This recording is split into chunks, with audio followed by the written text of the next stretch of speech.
وَلَقَدْ يَسَّرْنَا الْقُرْآنَ لِلذِّكْرِ فَهَلْ مِن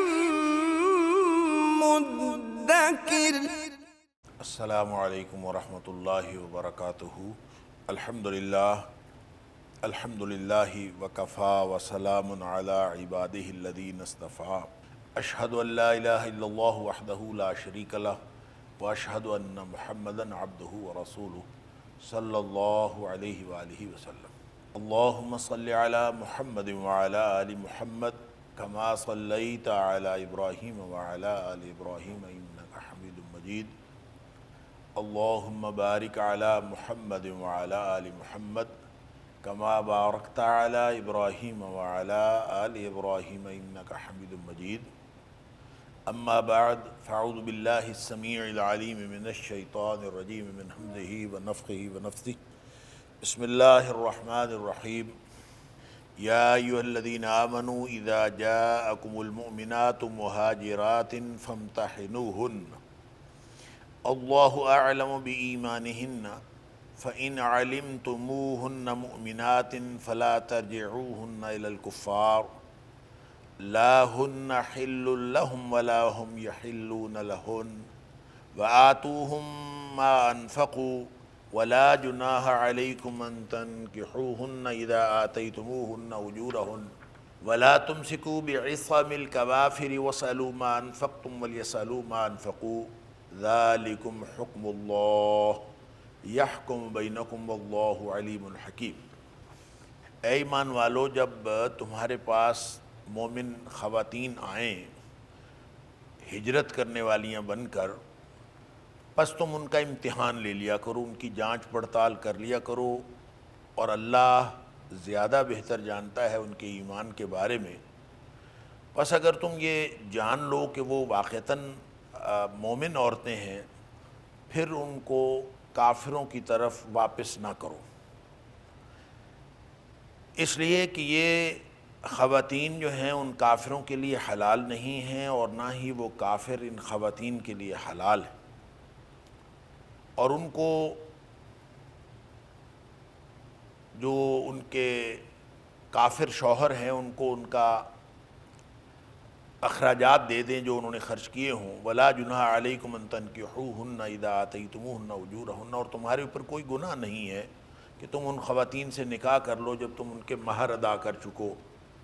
اور تم کافر عورتوں کی عصمتیں یا ان کو اپنے نکاح میں روک نہ رکھو۔ وَاسْأَلُوا مَا أَنفَقْتُمْ، اور تم مانگ سکتے ہو جو تم نے خرچ کیا ہے، اور وہ بھی ان کو بھی چاہیے کہ وہ مانگ لیں جو انہوں نے خرچ کیا ہے۔ یہ اللہ کا فیصلہ ہے، اللہ تمہارے درمیان فیصلہ فرماتا ہے۔ واللہ علیم حکیم، اور اللہ تعالیٰ خوب جاننے والا اور حکمتوں والا ہے۔ آیت نمبر 10 ہے سورۃ الممتحنہ کی۔ یہاں سے ہم آج کے سبق کا آغاز اللہ کی توفیق سے کر رہے ہیں، اور سورۃ الممتحنہ کے تعارف میں یہ بات عرض کی جا چکی کہ جو معاہدہ حدیبیہ تھا اس میں یہ شک تو موجود تھی جو مسلمانوں کو پسند بھی نہیں آئی تھی کہ جو شخص اسلام قبول کر کے مکہ چھوڑ کر مدینے آئے گا اس کو واپس کر دیا جائے گا، اور اس میں خواتین کا ذکر نہیں تھا۔ عام طور پہ جو احادیث کے اندر الفاظ ہیں وہ تو یہی ہیں کہ اگر کوئی لا یاتی کا منا رجل، یہ الفاظ تھے اس معاہدے کے کہ ہم میں سے کوئی بھی مرد جب آئے گا تیری طرف، اور چاہے وہ تمہارے وَإِنْ كَانَ عَلَى دِينِكَ، چاہے وہ تمہارے دین پر ہو یعنی مسلمان بھی ہو تو بھی، إِلَّا رَدَدْتَهُ إِلَيْنَا، تو اس کے باوجود واپس کرے گا، یعنی یہ نبی پاک صلی اللہ علیہ وسلم کے ساتھ جو معاہدہ ہوا تھا وہی تھا۔ اچھا، یہ اس میں بعض اوقات ایسے بعض احادیث کے اندر رجل کی جگہ احد کے الفاظ بھی ہیں کہ کسی ایک کو، لیکن وہ ایک بھی جو تھا اس سے مراد مرد ہی تھے، چاہے رجل تھا اور چاہے احد تھا، اس سے مراد مرد تھے، کیونکہ اس کے بعد رددتہ الینا کے الفاظ یہ بتاتے ہیں کہ یہ مرد کی بات ہی ہو رہی تھی، کسی عورت کا تذکرہ اس میں نہیں تھا۔ لہٰذا درست بات یہی ہے کہ عورت کا تذکرہ تھا ہی نہیں، لہٰذا مرد جو آیا، جیسے ابو جندل جو ہیں وہ سہیل بن عمر کا بیٹا جو ہے وہ مخلص مسلمان ہو کر وہ آیا تو اس کو فوری طور پر واپس کر دیا گیا، حالانکہ سارے جو مسلمان ہیں وہ اس کے خلاف تھے، اس کے باوجود نبی پاک صلی اللہ علیہ وسلم نے فرمایا کہ چلے معاہدہ ہو چکا ہے، اس کو واپس کر دیا گیا۔ بعد میں پھر ابو بصیر کا واقعہ بھی ہے کہ آپ نے اس کو بھی واپس کر دیا، لیکن خواتین میں سے کسی کا تذکرہ تھا نہیں اس میں، اور پھر وہ جو معاہدے کی مدت تھی اس میں بہت ساری خواتین جو ہیں وہ آنا شروع ہو گئی، مسلمان ہو کر ادھر آنا شروع ہو گئی، تو اس میں مختلف خواتین کا تذکرہ روایات میں آتا ہے، لیکن جو سب سے پہلی خاتون کہتے ہیں کہ جو اس میں آئی وہ عقبہ بن ابی معیط کی بیٹی تھی، اور وہ مسلمان ہو کر جب نبی کریم صلی اللہ علیہ وآلہ وسلم کے پاس آ گئی تو سب سے پہلا مسئلہ یعنی اس وقت ہوا، اور اس کے بھائی پیچھے سے آ گئے۔ یہ جوان خاتون تھی، ام کلثوم اس کا نام تھا، تو اس کے دو بھائی جو ہے ولید بن عقبہ اور عمارہ بن عقبہ وہ اس کو لینے کے لیے آ گئے۔ نبی کریم صلی اللہ علیہ وآلہ وسلم نے اس کو واپس کرنے سے انکار کر دیا، اور آپ نے فرمایا کہ اس کو واپس نہیں کیا جا سکتا، اور جیسا کہ ابو بصیر کو بھی واپس کر دیا تھا، پھر آپ نے ابو جندل کو بھی واپس کر دیا تھا، اور اس پر آپ نے ان کی کوئی بات نہیں مانی، اور اسی موقع پر یہ آیات نازل ہوئی ہیں، اور اللہ کریم نے خواتین کی جو شہریت کا مسئلہ تھا اور اسلامی ریاست کے اندر ان کی جو سیٹلمنٹ کا مسئلہ تھا اس کو اللہ تعالیٰ نے ایڈریس فرما کے یہ احکام جاری فرما دیے کہ اب ان خواتین کا کیا کرنا ہے۔ اچھا، اس کے بارے میں فرما دیا کہ بس یہ جانچ پڑتال کر لو کہ وہ واقعتاً مومن ہیں، تو یہ جانچ پڑتال کوئی شخص کسی سے کیسے کر سکتا ہے؟ کسی کے دل کو تو کھنگال کے کوئی نہیں دے سکتا، ایمان تو معاملہ دل کا ہے، تو دل کو کیسے کوئی کھنگال کے دے سکتا ہے؟ تو اس کے لیے جو اگلی آیت میں آ رہی ہے، آیت نمبر 12 کے اندر جو بیعت کا تذکرہ ہے، وہ الفاظ ان سے دہروائے جاتے تھے، اور جو خاتون اس کا اقرار کر لیتی تھی اس کو یہ سمجھ لیا جاتا تھا کہ وہ واقعتاً مومنہ ہے۔ لہذا مومن مسلمان انسان ہم سب چونکہ ظاہر کے پابند ہے، دل کا معاملہ اللہ جانتا ہے، اس لیے ہمیں ظاہر کا ہی پابند بنایا گیا ہے، اور ظاہری طور پر وہ الفاظ ان سے دہروائے جاتے تھے، اور اس کے بعد جو خاتون دہرا لیتی تھی اس کا امتحان گویا وہ امتحان میں پاس ہو جاتی تھی، اور اللہ تعالیٰ نے ساتھ یہ فرما دیا کہ واقعتاً وہ مومنہ ہے کہ نہیں یہ تو اللہ کا معاملہ ہے، اللہ اعلم بایمانہن، اصل جو جانتا ہے وہ تو اللہ جانتا ہے۔ لہذا آپ لوگ اس کھوج میں نہ پڑو کہ وہ واقعتاً مومنہ ہے کہ نہیں ہے، وہ جھوٹ بول رہی ہے، وہ سچ بول رہی ہے، وہ جو بھی کہہ دے گی تو اس کی بات پر آپ نے اعتبار کرنا ہے، اور اگر وہ کہتی ہے کہ میں مومنہ ہوں تو اس کی بات کو مان لو۔ اب یہ بھی ایک عجیب بات ہے کہ جب کوئی مرد مسلمان ہو کر آ جائے تو اس کے امتحان کا کوئی تذکرہ نہیں ہے کہ اس کا امتحان لیا جائے۔ اس کا مطلب یہ ہے کہ ہجرت اور جہاد دو ایک ایسے معاملات ہیں جو امتحان کی ضرورت کو ہی باقی نہیں چھوڑتے۔ جب کوئی شخص ہجرت کرتا ہے دین کے لیے اور جب کوئی شخص جہاد کرتا ہے دین کے لیے، تو یہ دونوں کام ایسے ہیں کہ اس کے بعد اس کے امتحان کی ضرورت نہیں پڑتی، اور خواتین کے اوپر چونکہ جہاد فرض نہیں ہے اس لیے ان کے لیے یہ خاص طور پر جہاد تو بہت بڑے بڑے لوگوں کو ایکسپوز کر دیتا ہے، منافقین کو ایکسپوز کر دیتا ہے، اور ہو نہیں سکتا کہ جہاد کا موقع ہو اور منافق ایکسپوز نہ ہو جائے، لہذا ان کے امتحان کی ضرورت نہیں رہتی، اور جن کے اوپر جہاد فرض نہیں تھا ان کا ایک سرسری سا امتحان تھا، ان سے ایک چند الفاظ جو ہے ان سے کہلوائے جاتے تھے، اور جو کہہ دیتی تھی وہ قرار پائی کہ مومنہ۔ اب وہ جو مومن عورت ہے اس کو واپس نہیں کرنا، یہ قانون بن گیا۔ اس آیت کے ضمن میں بہت سارے جو مفسرین ہیں اور خاص طور پہ جو فقہی تفاسیر لکھنے والے، انہوں نے ایک لمبی تفصیل ذکر کی ہے، مختلف صورتیں کریٹ کر کے، کہ مثلاً یہ بھی ہو سکتا ہے کہ کوئی شخص جو ہے مومن ہو، مرد مومن ہو جائے، عورت کافر رہ جائے، تو اس کے بارے میں یہ بھی کہا گیا ہے کہ یہ صورت بھی ہو سکتی ہے کہ یہ مرد اور عورت جن میں سے کوئی ایک مسلمان ہو جائے، یہ اسلامی حدود کے اندر ہوں، یعنی اسلامی ریاست کی حدود کے اندر ہوں، مسلمان مرد کوئی کافر مرد اور عورت ہیں، ان میں سے کوئی ایک مسلمان ہو گیا، مرد مسلمان ہو گیا تو پھر کیا صورت ہوگی؟ مرد کافر رہا، عورت مسلمان ہوگی، پھر کیا صورت ہوگی؟ پھر اسی طرح اس کو اس طرح سے صورت فرض کی گئی ہے کہ اگر دونوں جو ہیں وہ دارالکفر کے اندر رہ رہے ہوں اور اس صورت میں ایک مومن ہو جائے، مرد مومن ہو جائے، پھر کیا صورت ہوگی؟ عورت مومن ہو جائے کیا صورت؟ مرد کافر رہے کیا صورت ہوگی؟ یہ چاروں پانچوں صورتیں، پھر یہ دونوں مرتد ہو جائیں پھر کیا صورت ہوگی؟ یہ بڑی تفصیل کے ساتھ جو ہے وہ بعض مفسرین نے اس کو نقل کیا۔ وَلَقَدْ يَسَّرْنَا الْقُرْآنَ لِلذِّكْرِ فَهَلْ مِن مُّدَّكِرٍ وَلَقَدْ يَسَّرْنَا الْقُرْآنَ لِلذِّكْرِ فَهَلْ مِن مُّدَّكِرٍ۔ تو اصل بات یہ ہے کہ یہ محض تکلف ہے اس آیت کی تفسیر کرتے ہوئے، اس طرح کے جو مفروضہ مسائل جو ہیں وہ فرض کر کے، مفروضہ صورتیں فرض کر کے پھر اس کے بعد اس کا حل نکالنے کی کوشش کرنا، جبکہ قرآن نے سیدھی سیدھی بات کی ہے۔ یہ ان عورتوں کی بات ہو رہی ہے جو دارالکفر سے ہجرت کر کے دارالاسلام میں آ گئی ہیں، تو جو خواتین وہاں سے ادھر آ گئی ہیں انہی کی تو بات ہو رہی ہے۔ لہٰذا ایک ہی صورت ہے، اس کو باقی صورتوں کے اوپر منطبق کرنا یہ درست نہیں ہے۔ اب جو دوسری صورت ہے وہ بھی قرآن نے خود بیان کر دی کہ دوسری صورت یہ ہو سکتی ہے کہ مرد مومن ہو اور اس کی عورت جو ہے وہ کافرہ رہے، کافرہ ہو جائے۔ یہ ایک صورت تھی، یہ پہلے سے موجود تھی۔ ایک عرصہ تک یہ معاملہ چلتا رہا کہ بہت سارے مسلمان مرد جو ہے وہ مومن ہو گئے، مسلمان ہو گئے، ان کی خواتین جو تھیں وہ اسلام پر نہیں آئیں اور وہ کافرہ رہیں، اور اس کے باوجود وہ نکاح چلتا رہا اور ایک عرصے تک چلتا رہا۔ پھر لوگوں نے یہ بھی تفصیل بیان کی ہے، مفسرین نے، میں پڑھتا رہا اور میں بڑا حیران ہوتا رہا کہ ہم نے یہ کیا کیا تفصیلات، اسلام کو پیچیدہ بنانے کی کیا ضرورت ہے کہ اس قدر تفصیلات بعض مفسرین نے نقل کی ہیں کہ اگر جو عورت کا نکاح ہوا ہے اور ابھی اس کی رخصتی نہیں ہوئی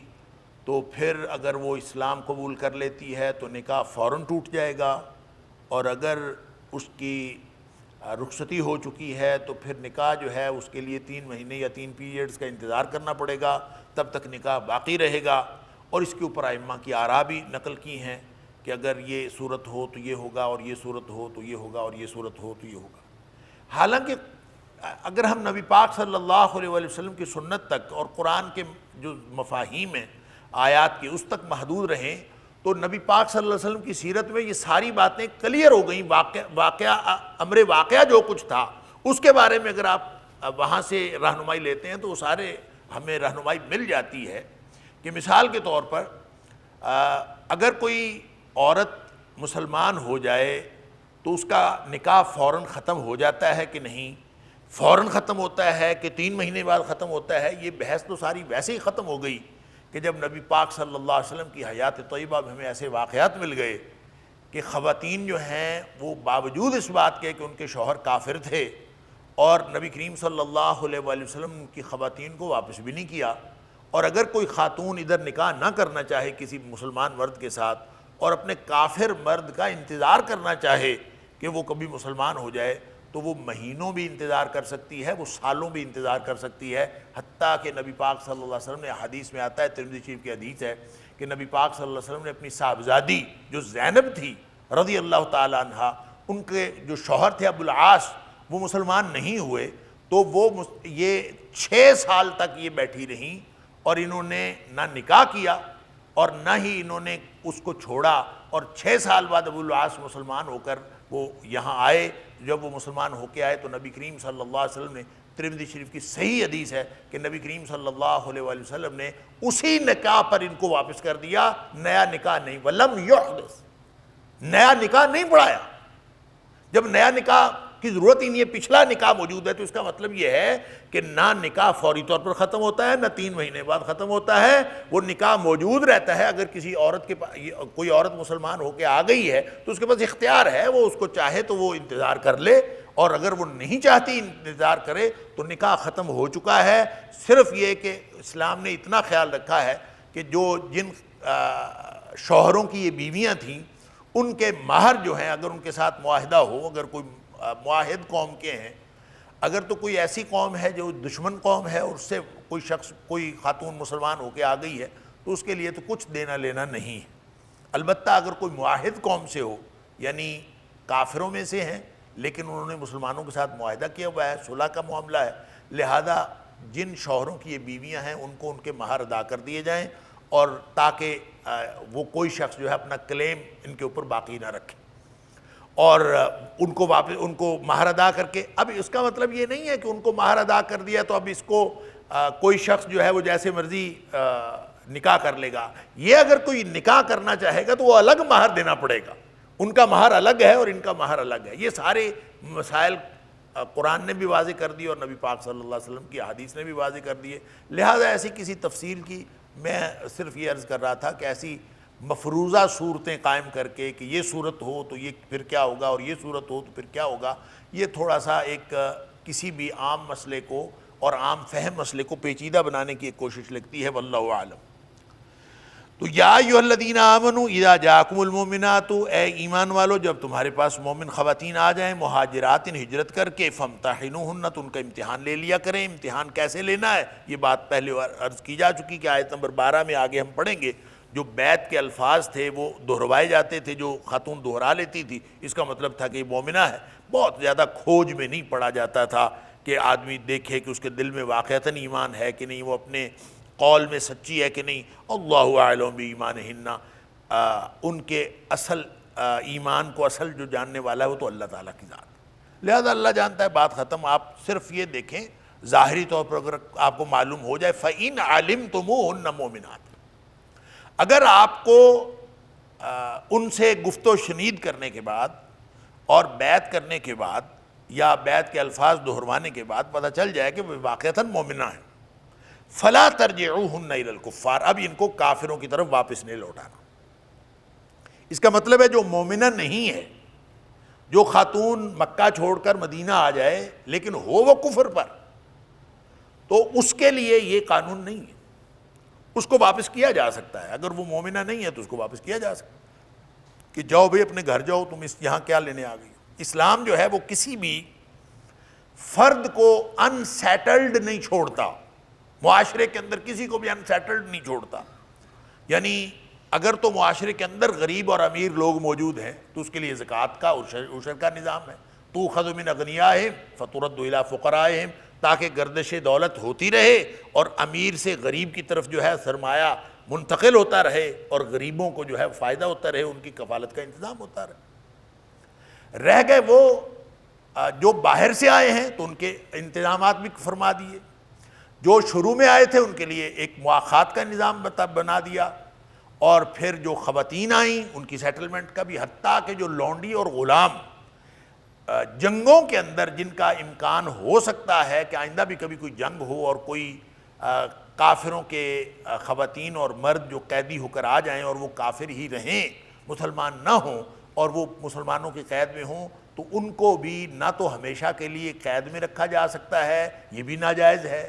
اور نہ ہی ان کو واپس، اگر تو قیدیوں کا کوئی تبادلہ ہو جائے تو واپس دے دیں۔ سورہ محمد کے اندر ہم پڑھ آئے ہیں کہ اگر تو قیدیوں کا تبادلہ ہو سکتا ہے تو ٹھیک ہے آپ واپس دے دیں۔ ہاں اگر جس قوم کے وہ قیدی ہیں وہ اس کا کوئی فدیہ وغیرہ دے کے اپنے قیدی چھڑانا چاہیں تو بھی ٹھیک ہے، دے دیے، سیٹلمنٹ ہو گئی، ان کے قیدی واپس چلے گئے۔ اور اگر واپس بھی نہیں ہوئے، وہ فدیہ بھی نہیں دیتے، قیدیوں کا تبادلہ بھی نہیں ہوتا، کچھ بھی نہیں ہوتا، آپ کے پاس قیدی موجود ہیں دشمن کے ساتھ کوئی معاہدہ نہیں، تو وہ جو قیدی ہیں ان کو کیا کرنا ہے؟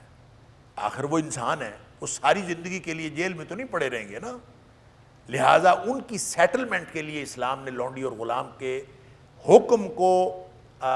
قطعی طور پر حرام قرار نہیں دیا کہ یہ کبھی ایسا ہو سکتا ہے کہ آئندہ کوئی ان کی سیٹلمنٹ کا مسئلہ ہو تو ان کو پھر گورنمنٹ جو ہے ریاست، اسلامی ریاست، وہ مجاہدین کے اندر وہ ان کو تقسیم کر دے گی، اسائن کر دے گی کہ فلاں غلام جو ہے وہ فلاں کا ہوگا اور فلاں لونڈی جو ہے فلاں کی ہوگی۔ اگر حکومت اسائن کر دے تو پھر ان کے حقوق ثابت ہو جاتے ہیں جو قرآن نے مقرر کیے ہیں، غلام کے بھی اور لونڈی کے احکام ہیں، اور وہ حقوق ہیں تاکہ وہ، اور ان کے لیے شریعت نے کہہ دیا کہ جو جس طرح کے کپڑے تم خود پہنتے ہو اس طرح کے کپڑے پہناؤ، جس طرح کا کھانا تم خود کھاتے ہو ان کو کھلاؤ، لہٰذا وہ ایک کمتر حیثیت سے معاشرے میں رہیں گے، لیکن وہ رہیں گے اسی طرح کہ ان کی کفالت کا پورا انتظام شریعت اسلامیہ نے کر دیا۔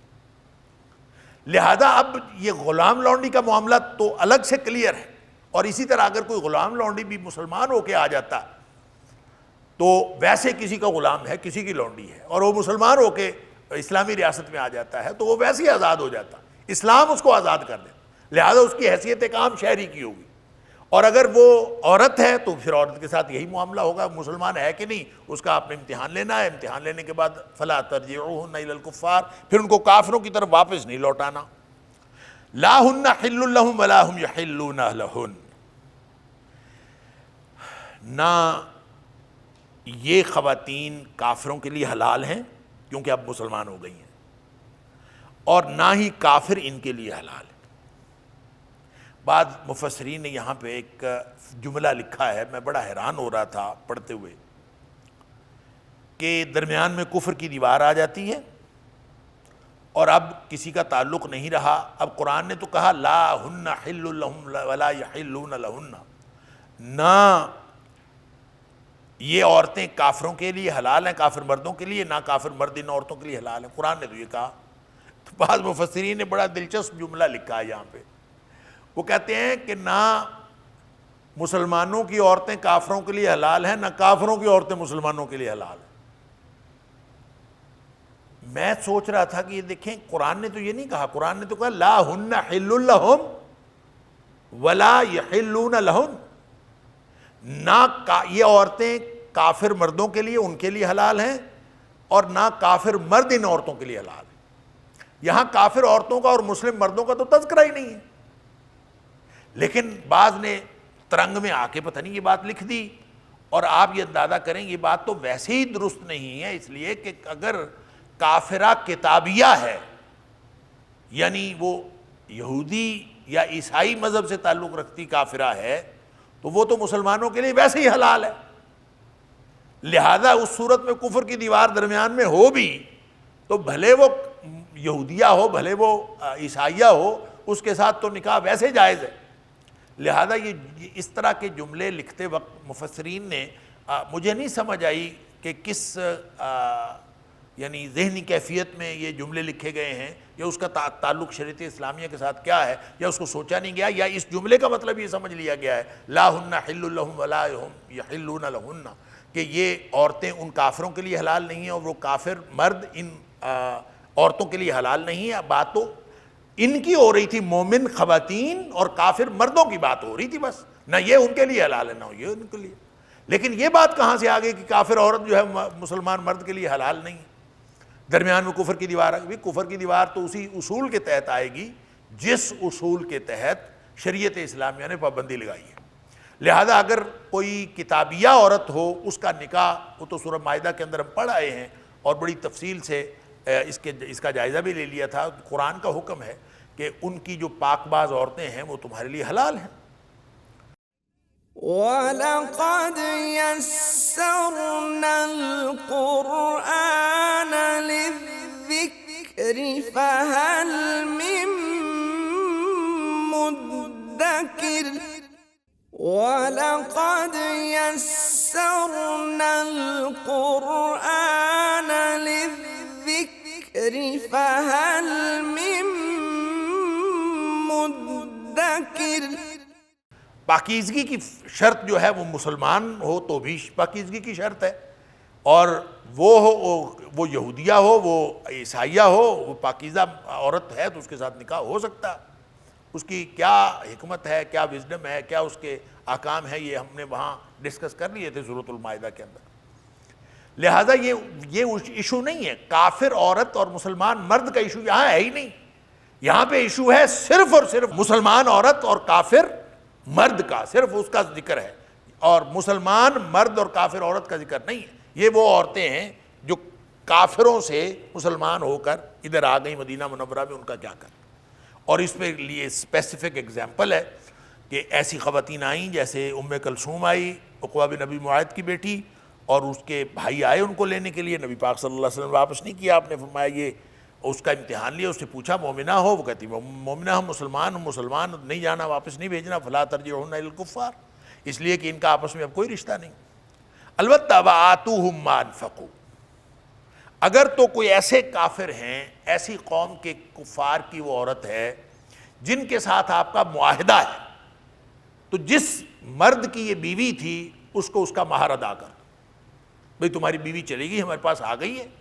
اور ہم نے اس کو رکھ لیا ہے، اور وہ جو مہر ادا کرنا ہے وہ کسی شخص نے نہیں ادا کرنا، بلکہ وہ اسلامی ریاست نے ادا کرنا ہے۔ وہ بھلے مال غنیمت سے یا بیت المال سے ادا کرے، وہ کلیکٹیولی سارے مسلمانوں کا ریاست کا فرض ہے کہ وہ ان کا جو ہے وہ اس کو مہر کو ادا کر لے، جس کی وہ بیویاں تھیں ان کو مہر ادا ہو جائے۔ اب یہ ریاست نے کرنا، ظاہر ہے کسی انڈیویجول کا کام نہیں ہے، لیکن اگر کسی نے نکاح کرنا ہے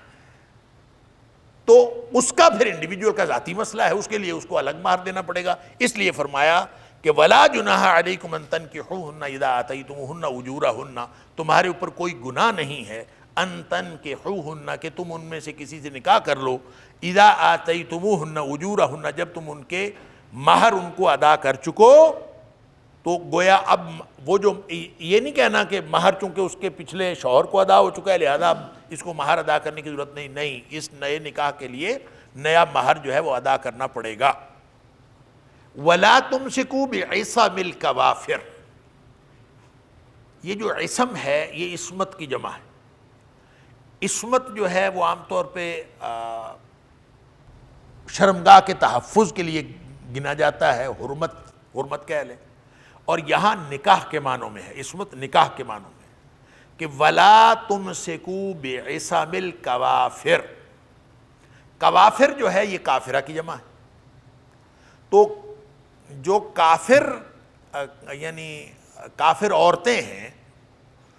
ان کے کافرہ عورت جو بھی ہو ان کے نکاح کو نہ روکو، ولا تمسکو نہ روکو بعصم الکوافر، جو کافروں کی عورتیں ہیں، کافر عورتیں ہیں، ان کے نکاح کو نہ روکو۔ کیا مطلب یہ ہے کہ جو عورت کافر ہو گئی ہے نا، اب سے پہلے یہ تھا، یہ آیات آنے سے پہلے یہ تھا کہ بہت سارے مسلمانوں نے کافر عورتوں کے ساتھ یعنی پہلے نکاح کیا ہوا ہے، تو کافر عورت جو ہے وہ کافر ہی رہی ہے، پھر بھی نکاح جاری ہے۔ لیکن اب آ کے یہ حکم آ گیا کہ اگر وہ کافرہ کتابیہ نہیں ہے، یعنی یہودی اور عیسائی نہیں ہے، دیگر مذاہب میں سے کوئی کافرہ ہے، مشرکین میں سے ہے، تو اب اس کے ساتھ نکاح باقی نہیں رہ سکتا۔ وَلَا تُمْسِكُوا، نہ ٹھہرائے رکھو بعصم الکوافر، کافر خواتین کو، کافر حرمتوں کو اپنے پاس نہ رکھو، ان کو چھوڑ دو۔ لہذا یہ حکم آنے کے بعد حدیث کے اندر آتا ہے کہ صحابہ کرام نے، بہت سارے ایسے صحابہ کرام تھے جن کے نکاح میں کافر خواتین تھیں، اور یہ حکم آنے کے بعد انہوں نے ان کو طلاق دے دی، کیونکہ قرآن نے کہہ دیا تھا وَلَا تُمْسِكُوا، اس کو روکنا نہیں، اب آپ ان کو چھوڑ دو، لہذا ان کو چھوڑ دیا گیا۔ حضرت عمر فاروق رضی اللہ تعالیٰ عنہ کے بارے میں آتا ہے کہ ان کی 2 بیویاں ایسی تھیں، انہوں نے فوری طور پر ان دونوں بیویوں کی طلاق دی اور وہ چلی گئیں، اور اس طرح سے یعنی یہ ہمیشہ کے لیے قانون بن گیا کہ جو کتابیہ ہے، عیسائیہ یا یہودیہ، اس کے ساتھ تو نکاح ہو سکتا ہے، لیکن اس کے علاوہ اگر کوئی کافرہ ہوگی تو اس کو چھوڑ دینا ہے اور اس کو واپس بھیج دینا ہے۔ وَاسْأَلُوا مَا أَنفَقْتُمْ وَلْيَسْأَلُوا مَا أَنفَقُوا، ہاں اگر وہ معاہدہ ہے آپ کا ان کے ساتھ تو آپ یہ کر سکتے ہیں کہ جن کی خواتین آپ واپس کر رہے ہیں ان سے کہیں کہ بھی ہمارے جو ہم نے مہر ان کو ادا کیے تھے وہ تو دے دو ہمیں، آپ مطالبہ کر سکتے ہیں۔ تو ظاہر ہے یہ مطالبہ کسی دشمن قوم کے ساتھ تو ہو نہیں سکتا، کسی معاہد قوم کے ساتھ ہو سکتا ہے جس کے ساتھ صلح ہو۔ تو اگر آپ کی ان کے ساتھ صلح ہے تو آپ ان سے مطالبہ کر لیں کہ جناب آپ ہمارے جو ہم نے مہر ادا کیے ہوئے تھے وہ واپس کر دو، اور وَلْيَسْأَلُوا مَا أَنفَقُوا، اور چونکہ آپ کا معاہدہ ہے ان سے، اور ان کی اگر خواتین ادھر آئی ہیں تو وہ بھی اپنا جو ہے وہ تقاضا کر سکتے ہیں کہ ہمیں بھی دے دیں۔ لہٰذا ادھر سے ادھر جانے والی خواتین کے مہر وہ ادا کر دیں، اور جو ادھر سے ادھر خواتین آئی ہیں یہ اس کے مہر جو ہے وہ تم لوگ ادا کر دو۔ یہ دو طرفہ جو ہے مہر ادا ہو جانا چاہیے، اور مستقل خواتین کی سیٹلمنٹ کا بندوبست ہو جائے گا۔ فرمایا ذالکم حکم اللہ، یہ کوئی وقتی اور سماجی ضرورت کے تحت سیٹلمنٹ نہیں ہے،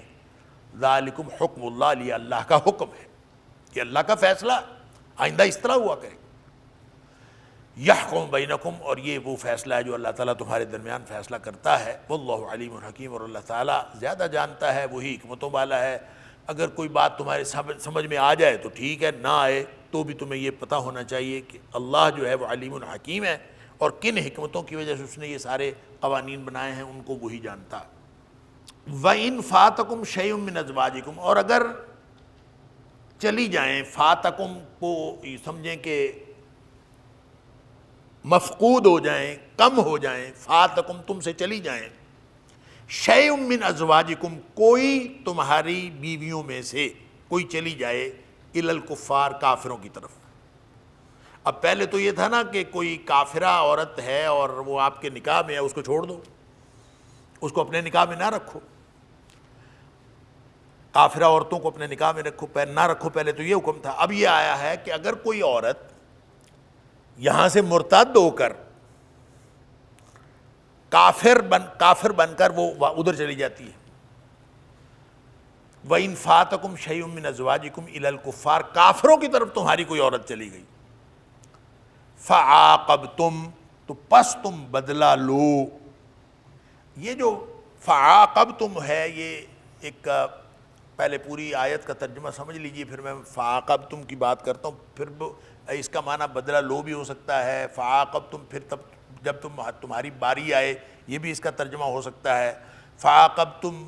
پھر تم تعاقب کرو، یہ بھی اس کا ترجمہ ہو سکتا ہے، فَآتُوا الَّذِينَ ذَهَبَتْ أَزْوَاجُهُمْ مِثْلَ مَا أَنفَقُوا، پس تم ادا کرو ان لوگوں کو جن کی بیویاں چلی گئی ہیں، مثل ما انفقوا، جتنا انہوں نے خرچ کیا ہوا ہے، یعنی جتنے مہر انہوں نے ان کو دیے تھے، جتنا انہوں نے خرچ کیا تھا، یہ تم ان کو دے دو۔ واتقوا اللہ، اور اللہ سے ڈرو، الذی انتم بہ مؤمنون، جس کے اوپر تم ایمان رکھتے ہو اس اللہ سے ڈرو۔ اچھا جی، یہ فعاقبتم کے بارے میں نے عرض کیا کہ اگر کوئی خاتون چلی گئی ہے تو اب آپ نے کیا کرنا ہے؟ فعاقبتم، اس کا کیا معنی ہے؟ لفظی معنی جو ہے یہ سزا دینا بھی اس کا ترجمہ ہو سکتا ہے، اور باریانہ بھی اس کا ترجمہ ہو سکتا ہے، تعاقب کرنا بھی اس کا معنی ہو سکتا ہے، مختلف معنی اس کے ہوتے ہیں، اور ایک بدلہ لینا بھی اس کا معنی ہو سکتا ہے، بدلہ دینا بھی اس کا معنی ہو سکتا ہے۔ بدلہ دینا اور بدلہ لینا ہے، بدلے میں کوئی چیز دینا، بدلے میں سے کوئی چیز لینا، یہ عاقبہ، یہ ہو سکتا ہے۔ حدیث میں آتا ہے، اس کو سپیسیفائی کر دیا حدیث میں کہ اس کا معنی یہ ہے العقب، یہاں عقب وہ ہے جو تم ادا کرتے ہو ان لوگوں کو جن کی بیویاں چلی گئیں، یعنی وہ جو ادائیگی کی جاتی ہے بدلے میں، وہ ہے اس عقب سے مراد۔ تو جب یہ معنی سپیسیفائی ہو گیا حدیث میں، تو ہمیں بھی یہی سمجھنا چاہیے کہ اس کا معنی یہ ہے کہ پھر بدلہ دو۔ تو حکم اصل میں یہ ہے کہ فآتوا الذین ذهبت ازواجہم مثل ما انفقوا، ایک انڈیویجول ہے، ایک فرد ہے، اس کی بیوی کافر ہو کے کافروں کے پاس چلی گئی ہے، اب اس بیچارے نے مہر تو خرچ کیا تھا، اب کافروں کے پاس گئی بھی ایسی ہے، اگر تو معاہدہ ہو چکا ہے تو پھر تو ان کے مہر وہ دیں گے واپس، ان کے مہر یہ لوگ ان کو واپس دے دیں گے، جیسے پچھلی آیت میں ہو گیا، پھر تو تبادلہ ہو جائے گا اگر معاہدہ ہے تو۔ اور اگر معاہدہ نہیں ہے، وہ صلح ہی نہیں ہے، وہ کافر کوئی اور ہیں، وہ دشمن قوم ہے، ان کی طرف چلی گئی، تو پھر آپ کیا کرنا ہے؟ اب یہ انڈیویجول کی ریمیڈی کیا ہے؟ وہ ریمیڈی اسلام کہتا ہے کہ فآتوا الذین ذهبت ازواجہم فعاقبتم۔ اب اس کو ترجمے کے حساب سے اس کے مرادی مفاہیم بدل جائیں گے۔ کسی نے تو کہا، جنہوں نے کہا نا فعاقبتم کو معنی تعاقب کرو، جس کا مطلب یہ ہے کہ پھر جب کبھی تم تعاقب کرو کافروں کا اور اس سے تمہیں مال غنیمت ہاتھ آئے، فآتوا الذین ذهبت ازواجہم، ما انفقوا مثل ما انفقوا، تو پھر اس مال غنیمت میں سے تم وہ خرچ کر دو، اس کو دے دو مال غنیمت میں سے جو ان کا خرچہ ہوا ہے، مثل ما انفقوا، جتنا انہوں نے خرچ کیا اس میں سے دے دو۔ عاقبوا تعاقب کے حوالے سے اس طرح کر دی، جنہوں نے کہا باری آئے تو اس کا مطلب ہے جب تمہاری باری آئے فتح کی اور تمہیں مال غنیمت حاصل ہو پھر بھی وہی معنی ہوگا۔ اور اگر اس کا فعاقبوا کا معنی جیسے حدیث میں اسپیسیفیکیشن ہوگی کہ ان کو بدلہ دو، تو پھر وہ چاہے مال غنیمت میں سے دو، چاہے بیت المال میں سے دو، مطلقاً بیت المال میں سے۔ ہے یہ اسلامی ریاست کی ذمہ داری کہ اسلامی ریاست بیت المال میں سے ان کا وہ گھاٹا پورا کرے، ان کا نقصان پورا کرے۔ جن کی بیویاں ان کو چھوڑ کر کافر ہو کر وہاں چلی گئی ہیں تو اسلامی ریاست جو ہے وہ ان کے اخراجات پورے کر دے تاکہ وہ کسی اور سے نکاح کر لیں۔ یہ ہے اصل میں معنی۔ وَإِنْ فَاتَكُمْ شَيْءٌ مِّنْ أَزْوَاجِكُمْ إِلَى الْكُفَّارِ، اگر تمہاری کوئی بیویاں جو ہیں وہ چھوڑ کر کفار کی طرف چلی جائیں، فَعَاقَبْتُمْ، اور پھر تم اپنی باری پر بدلہ دو، فَآتُوا الَّذِينَ ذَهَبَتْ أَزْوَاجُهُمْ مِثْلَ مَا أَنفَقُوا، پھر ان کو جن لوگوں کی بیویاں چلی گئی ہیں ان کو دے دیں جتنا انہوں نے خرچ کیا ہے وہ ان کو دے دیں۔ یہ دینا یہ ہے اصل میں فَعَاقَبْتُمْ، چاہے وہ مال غنیمت میں سے ہے چاہے وہ بیت المال میں سے ہے۔ وَاتَّقُوا اللَّهَ الَّذِي أَنْتُمْ بِهِ مُؤْمِنُونَ، اور تم اللہ سے ڈرتے رہو جس کے اوپر تم ایمان لانے کا دعویٰ کرتے ہو، أَنْتُمْ بِهِ مُؤْمِنُونَ۔ إن هذا القرآن يهدي للتي هي أقوم ويبشر المؤمنين الذين يعملون الصالحات أن لهم أجرا كبيرا۔